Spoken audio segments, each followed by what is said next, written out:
Today we talk about how can you disable chat messages notifications on your Temu app.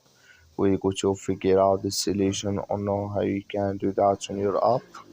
So you just follow these ways, then it's going to work with you. So all you have to do, you just click here on your down here. So when you click here on your, it's going to take you to this list. It's going to show for you like this. Then all you have to do, you just go above settings, click on it. So then it's going to take you to next here. It's going to show for you like this. Then you click here on notifications, you just click on it. You come to next here, it's going to show for you like this. Then you go down, you come here to chat messages, click here on edit. So then here it's going to show for you a list like this.